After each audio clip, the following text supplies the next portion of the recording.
메밀꽃 필 무렵. 이효석.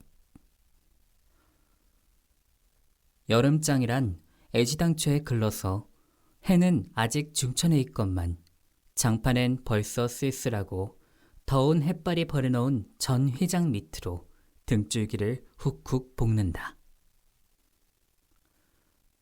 마을 사람들은 거지반 돌아간 뒤요. 팔리지 못한 나무꾼패가 길거리에 궁식거리고들 있으나 석유병이나 받고 고깃말이나 사면 족할 이 축들을 바라고 언제까지든지 버티고 있을 법은 없다. 춥춥스럽게 날아드는 파리떼도 장나군 각닭이 돼도 귀치 않다. 억뚝배기요 왼손잡이인 드팀전의 허생호는 기어코 동업의 조선달에게 낚아보았다. 그만 거둘까? 잘 생각했네. 봉평장에서 한 번이나 흐뭇하게 사본 일 있을까? 내일 대화장에서나 한몫 벌어야겠네. 오늘 밤은 밤에 새서 걸어야 될걸? 달이 뜨렸다? 절렁절렁 소리를 내며 조선달이 그날 산 돈을 따지는 것을 보고 허승호는 말뚝에서 넓은 휘장을 걷고 버려놓았던 물건을 거두기 시작하였다. 무명필과 주단바리가 두 구리짝에 꼭 찼다. 멍석 위에는 천조각이 어수선하게 남았다. 다른 척들도 벌써 거진 전들을 걷고 있었다. 약바르게 떠나는 패도 있었다. 어물장수도 땜장이도 엿장수도 생강장수도 꼴들이 보이지 않았다. 내일은 진부와 대화에 장이 선다. 축들은 그 어느 쪽으로든지 밤을 새며 60~70리 밤길을 타박거리지 않으면 안 된다. 장판은 잔치 뒷마당같이 어수선하게 벌어지고 술집에는 싸움이 터져 있었다. 주정군 욕짓거리에 섞여 계집의 앙칼진 목소리가 찢어졌다. 장날 저녁은 정해놓고 계집의 고함 소리로 시작되는 것이다. 생원, 시침을 때도 다 안 해. 충주집 말이야. 계집 목소리로 문득 생각난 듯이 조선달은 비죽이 웃는다. 화중지병이지. 연소패들을 적수로 하고야 대거리가 돼야 말이지. 그렇지도 않을걸. 축들이 사족을 못 쓰는 것도 사실은 사실이나 아무리 그렇다고 해도 왜 그 동이 말일세 감쪽같이 충주집에 후린 눈치거든. 뭐? 그 애송이가? 물건 가지고 낚고왔나 보지. 착실한 녀석인 줄 알았더니. 그 길만은 알 수 있나? 국리 말고 갑옷이나 그려. 내 한턱 씀새. 그다지 마음이 당기지 않는 것을 쫓아갔다. 허생호는 계집과는 연분이 멀었다. 억뚝배기 상판에 쳐들고 대어설 숫기도 없었으나 계집편에서 정을 보낸 적도 없었고 쓸쓸하고 뒤틀린 반생이었다. 충죽집을 생각만 하여도 철없이 얼굴이 붉어지고 발밑이 떨리고 그 자리에 서스라쳐버린다. 충죽집 문을 들어서서 술좌석에서 짜장동이를 만났을 때에는 어찌된 서술인지 발끈 화가 나버렸다. 상위에 붉은 얼굴을 쳐들고 제법 계집과 농탕 치는 것을 보고서야 견딜 수 없었던 것이다. 녀석이 제법 난질군인데 꼴사납다. 머리에 피도 안 마른 녀석이 낮부터 술 처먹고 계집과 농탕이야. 장돌뱅이 망신만 시키고 돌아다니느나 그 꼴에 우리도가 한몫 보자는 셈이지. 동이 앞에 막아서면서부터 책망이었다. 걱정도 팔자요 하는 듯이 빤히 쳐다보는 상기된 눈망울에 부딪힐 때 얼결김에 따귀를 하나 갈겨주지 않고는 배길 수 없었다. 동이도 화를 쓰고 팩하고 일어서기는 하였으나 허생호는 조금도 동색하는 법 없이 마음먹은 대로는 다 짓거렸다. 어디서 주워먹은 선머슴인지는 모르겠으나 내게도 아비엄이 있겠지. 그 사나운 꼴 보면 맘 좋겠다. 장사란 탐탁하게 해야 되지 계집이 다 뭐야? 나가거라. 냉큼 꼴 치워. 그러나 한마디도 대거리하지 않고 하염없이 나가는 꼴을 보려니 도리어 측은히 여겨졌다. 아직도 서름서름한 사이인데 너무 과하지 않았을까 하고 마음이 섬찟해졌다. 주제도 넘지 같은 술손님이면서도 아무리 젊다고 자식 낳게 된 것을 붙들고 치고 닦아 셀 것은 무어야 원. 충주집은 입술을 쫑긋하고 슬붙는 솜씨도 거칠었으나 젊은 애들한테는 그것이 약이 된다나 하고 그 자리는 조선달이 얼버무려 넘겼다. 너 녀석한테 반했지? 애송이를 빨면 죄된다. 한참 법석을 친 후이다. 담도 생긴 데다가 웬일인지 흠뻑 취해보고 싶은 생각도 있어서 허승원은 주는 술잔이면 거의 다 들이켰다. 건아의 짐을 따라 계집 생각보다도 동희의 뒷일이 한결같이 궁금해졌다. 내 꼴에 계집을 가로채서는 어떡할 작정이었누 하고 어리석은 꼬락서니를 모질게 책정하는 마음도 한편에 있었다. 그렇기 때문에 얼마나 지난 뒤인지 동희가 헐레벌떡거리며 황급히 부르러 왔을 때에는 마시던 잔을 그 자리에 던지고 정신없이 허덕이며 충죽집을 뛰어나간 것이다. 생원 당나귀가 발을 끊고 야단이에요. 각덕이대 장난이지 필연코. 짐승도 짐승이려니와 동희의 마음씨가 가슴을 울렸다. 뒤를 따라 장판을 다름질하려니 거슴츠레한 눈이 뜨거워질 것 같다. 불악스런 녀석들이라 어쩌는 수 있어야죠. 나귀를 몹시구는 녀석들은 그냥 두지는 않을걸. 반평생을 같이 지내온 짐승이었다. 같은 주막에서 잠자고 같은 달빛에 젖으면서 장에서 장으로 걸어다니는 동안에 20년의 세월이 사람과 짐승을 함께 늙게 하였다. 가스러진 목 뒤털은 주인의 머리털과도 같이 바스러지고 개진개진 젖은 눈은 주인의 눈과 같이 눈곱을 흘렸다. 몽당비처럼 짧게 쓸리는 꼬리는 파리를 쫓으려고 기껏 휘저어 보아야 벌써 다리까지는 닿지 않았다. 닳아 없어진 굽을 몇 번이나 도려내고 새철을 신겼는지 모른다. 굽은 벌써 더 자라나기는 틀렸고 닳아버린 철 사이로는 피가 빼지지 흘렀다. 냄새만 맡고도 주인을 분간하였다. 호소하는 목소리로 야단스럽게 울며 반겨한다. 어린아이를 달래듯이 목덜미를 어루만져주니 나귀는 코를 벌름거리고 입을 투르르거렸다. 콧물이 튀었다. 허생호는 짐승 때문에 속도 무던히는 썩였다. 아이들의 장난이 심한 눈치여서 땀 뺀 몸뚱어리가 부들부들 떨리고 좀채 흥분이 식지 않는 모양이었다.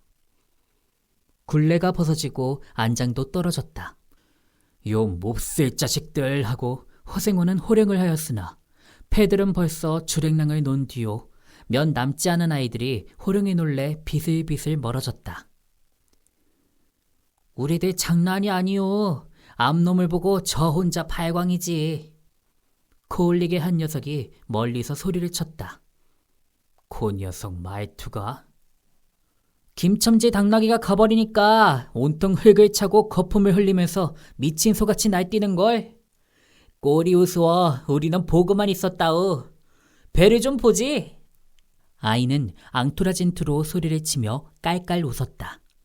허생원은 모르는 결에 낯이 뜨거워졌다. 무시선을 막으려고 그는 짐승의 배 앞을 가리어 서지 않으면 안 되었다. 늙은 주제에 암샘을 내는 셈이야. 저놈의 짐승이. 아이의 웃음소리에 허생원은 주춤하면서 기어코 견딜 수 없어 채찍을 들더니 아이를 쫓았다. 쫓으려거든 쫓아보지. 왼손잡이가 사람을 때려. 줄다름에 달아나는 각다기에는 당하는 재주가 없었다. 왼손잡이는 아이 하나도 후릴 수 없다. 그만 채찍을 던졌다. 술기도 돌아 몸이 유난스럽게 화끈거렸다. 그만 떠나세. 녀석들과 어울리다가는 한이 없어. 장판의 각다기들이란 어른들보다도 더 무서운 것들인걸. 조선달과 동희는 각각 제 나귀에 안장을 얹고 짐을 싣기 시작하였다. 해가 꽤 많이 기울어진 모양이었다. 드팀 전 장돌림을 시작한 지 20년이나 되어도 허생호는 봉평장을 빼놓은 적은 드물었다. 충주, 제천 등의 이웃군에도 가고 멀리 영남지방도 헤매기는 하였으나 강릉쯤에 물건을 하러 가는 외에는 처음부터 끝까지 군내를 돌아다녔다. 닷새만큼씩의 장날에는 달보다도 확실하게 면에서 면으로 건너간다. 고향이 청주라고 자랑삼아 말하였으나 고향에 돌보러 간 일도 있는 것 같지는 않았다. 장에서 장으로 가는 길에 아름다운 강산이 그대로 그에게는 그리운 고향이었다. 반날 동안이나 또벅또벅 걷고 장터 있는 마을에 거지방 가까웠을 때 거친 너기가 한바탕 우렁차게 울면, 더구나 그것이 저녁녘이어서 등불들이 어둠 속에 깜빡거릴 무렵이면 늘 당하는 것이건만 허생호는 변치 않고 언제든지 가슴이 뛰놀았다. 젊은 시절에는 알뜰하게 벌어 돈푼이나 모아본 적도 있기는 있었으나 읍내에 백중이 열린 해 호탕스럽게 놀고 투전을 하고 하여 사흘 동안에 다 털어버렸다. 나귀까지 팔게 된 판이었으나 애 끓는 정분에 그것만은 이를 물고 단념하였다. 결국 도로아미타불로 장돌림을 다시 시작할 수밖에는 없었다. 짐승을 데리고 읍내를 도망해 나왔을 때에는 너를 팔지 않기 다행이었다고 길가에서 울면서 짐승의 등을 어루만졌던 것이었다. 빚을 지기 시작하니 재산을 모으려면 당초에 틀리고 간신히 입에 풀칠을 하러 장에서 장으로 돌아다니게 되었다. 호탕스럽게 놀았다고는 하여도 계집 하나 후려보지는 못하였다. 계집이란 쌀쌀하고 매장한 것이었다. 평생 인연이 없는 것이라고 신세가 서글퍼졌다. 일신에 가까운 것이라고는 언제나 변함없는 한 필의 당나귀였다. 그렇다고는 하여도 꼭 한 번의 첫일을 잊을 수는 없었다. 뒤에도 처음에도 없는 단 한 번의 괴이한 인연. 봉평에 다니기 시작한 젊은 시절의 일이었으나 그것을 생각할 적만은 그도 산보람을 느꼈다. 달밤이었으나 어떻게 해서 그렇게 됐는지 지금 생각해도 도무지 알 수 없어. 허생호는 오늘 밤도 또 그 이야기를 끄집어내려는 것이다. 조선달은 친구가 된 일에 귀에 못이 박히도록 들어왔다. 그렇다고 실증을 낼 수도 없었으나 허생호는 시치미를 떼고 되풀이할 때로는 되풀이하고야 말았다. 달밤에는 그런 이야기가 격에 맞거든. 조선달 편을 바라는 보았으나 물론 미안해서가 아니라 달빛에 감동하여서였다. 잊으라는 쳤으나 보름을 갓 지난 달은 부드러운 빛을 흐뭇이 흘리고 있다. 대화까지는 80리의 밤길, 고개를 둘이나 넘고 개울을 하나 건너고 벌판과 산길을 걸어야 된다. 길은 지금 긴 산허리에 걸려있다. 밤중을 지난 무렵인지 죽은 듯이 고요한 속에서 짐승 같은 달의 숨소리가 손에 잡힐 듯이 들리며 공포기와 옥수수 잎새가 한층 달에 푸르게 젖었다. 산허리는 온통 메밀밭이어서 피기 시작한 꽃이 소금을 뿌린 듯이 흐뭇한 달빛에 숨이 막힐 지경이다. 붉은 대궁이 향기같이 애잔하고 나귀들의 걸음도 시원하다. 길이 좁은 까닭에 세 사람은 나귀를 타고 외줄로 늘어섰다. 방울 소리가 시원스럽게 딸랑딸랑 메밀밭계로 흘러간다.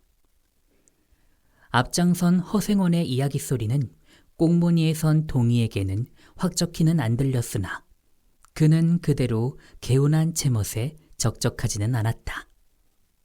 장선, 꼭 이런 날 밤이었네. 객주집 토방이란 무더워서 잠이 들어야지. 밤중은 돼서 혼자 일어나 개울가에 목욕하러 나갔지.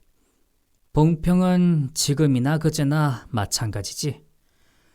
보이는 곳마다 메밀밭이어서 결과가 어디 없이 하얀 꽃이야.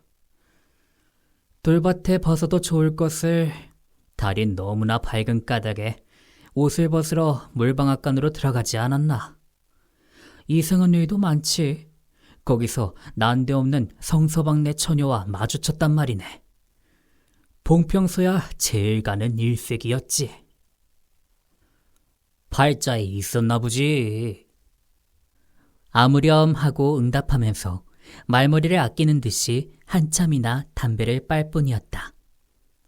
구수한 자줏빛 연기가 밤기운 속에 흘러서는 녹았다. 날 기다린 것은 아니었으나 그렇다고 달리 기다리는 논팽이가 있는 것도 아니었네. 처녀는 울고 있단 말이야. 짐작은 되고 있으나 성서방대는 한창 어려워서 들고 날 판인 때였지. 한 집안일이니 딸에겐들 걱정이 없을 리 있겠나? 좋은 데만 있으면 시집도 보내련만 시집은 죽어도 싫다지. 그러나 처녀란 울 때같이 정을 끄는 때가 있을까? 처음에는 놀라기도 한 눈치였으나 걱정했을 때는 누그러지기도 쉬운 듯해서 이럭저럭 이야기가 되었네. 생각하면 무섭고도 기막힌 밤이었어. 제천인지로 출행랑을 놓은 건 그 다음 날이렸다. 다음 짱도막에는 벌써 온 집안이 사라진 뒤였네. 장판은 소문에 발끈 뒤집혀 고작해야 술집에 팔려가기가 상수라고 처녀의 뒷공론이 자자들 하단 말이야. 제천 장판을 몇 번이나 뒤졌겠나. 허나 처녀의 꼴은 꽝꿔먹은 자리야. 전날 밤이 마지막 밤이었지. 그때부터 봉평이 마음에 든 것이 반평생을 두고 다니게 되었네. 반평생인들 잊을 수 있겠나? 좋았지. 그렇게 신통한 일이란 쉽지 않어. 황용 못난 거 너도 새끼 낳고 걱정 늘고 생각만 해도 진저리가 나지. 그러나 늙어 막바지까지 장돌뱅이로 지내기도 힘드는 노릇 아닌가. 난 가을까지만 하고 이 생계와도 하직하려네. 대화쯤에 조그만 전방이나 하나 버리고 식구들을 부르겠어. 사시장천 뚜벅뚜벅 꺾기란 여간 일해야지. 옛 처녀나 만나면 같이나 살까? 난 거꾸러질 때까지 이 길 걷고 저 달 볼 테야. 산길을 벗어나니 큰 길로 튀어졌다. 꽁무니의 동이도 앞으로 나서 나귀들은 가로 늘어섰다. 총각도 젊겠다. 지금이 한창 시절이렸다.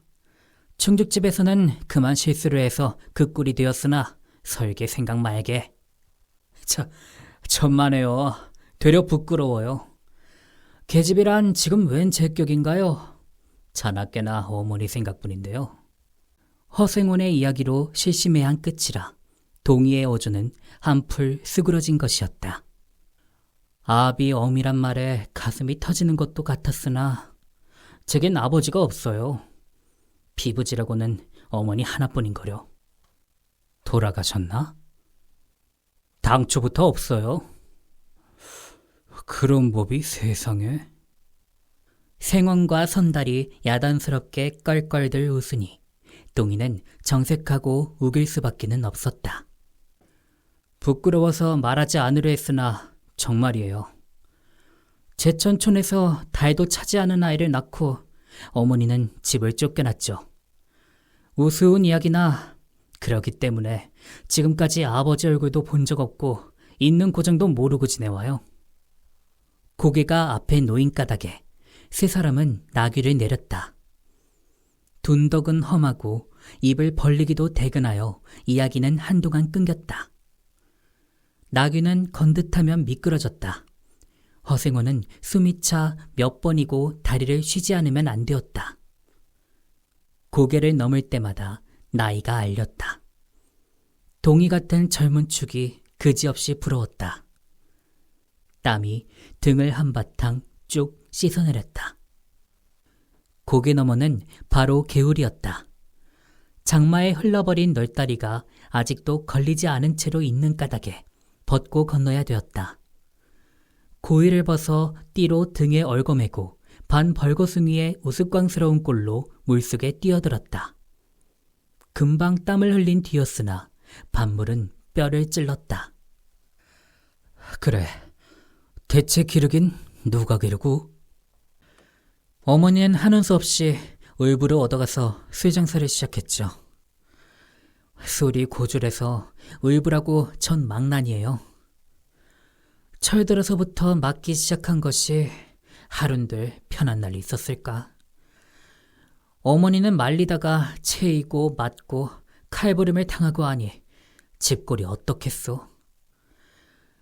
18살 때부터 집을 뛰쳐나와서 이 짓이죠. 총각 낯세론 동이 묻어나다고 생각했더니 듣고 보니 딱한 신세로군. 물은 깊어 허리까지 찼다. 속물살도 어지간히 센 데다가 발에 채이는 돌멩이도 미끄러워 금시에 훌칠 듯하였다.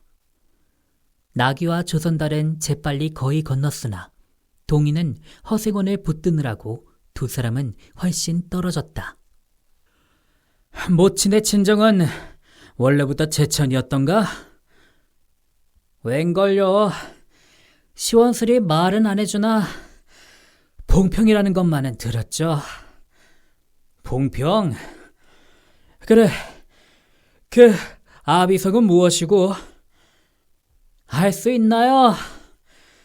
도무지 듣지를 못했으니까. 그렇겠지.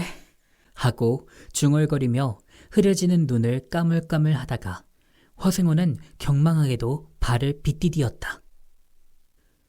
앞으로 고꾸라지기가 바쁘게 몸째 풍덩 빠져버렸다.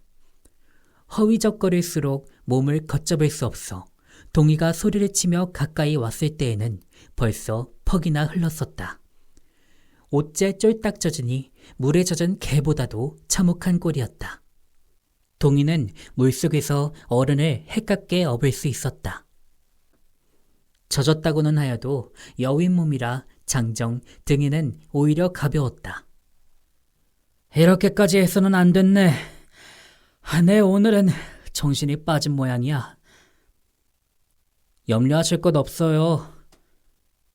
그래, 모찌는 아비를 찾지는 않는 눈치지? 늘 한번 만나고 싶다고는 하는데요. 지금 어디 계신가? 의보와도 갈라져 제천에 있죠. 가을에는 봉평에 모셔오려고 생각 중인데요. 이를 물고 벌면 이럭저럭 살아갈 수 있겠죠. 아무렴 기특한 생각이야. 가을이랬다? 동이의 탐탁한 등허리가 뼈에 사무쳐 따뜻하다. 물을 다 건넜을 때에는 도리어 서글픈 생각에 좀 더 엎였으면도 하였다. 야, 진중히 실수만 하니 웬일이여 생원. 조선달이 바라보며 기어코 웃음이 터졌다. 나귀야, 나귀 생각하다 실족을 했어. 말 안 했던가? 저 꼴에 제법 새끼를 얻었단 말이지. 읍내 강릉집 피마에게 말했세. 귀를 쫑긋 세우고 달랑달랑 뛰는 것이 나귀 새끼같이 귀여운 것이 있을까? 그것 보러 나는 일부러 읍내를 도는 때가 있다네. 사람을 물에 빠뜨릴 젠 나는 대단한 나귀 새끼군. 허생호는 젖은 옷을 웬만큼 짜서 입었다.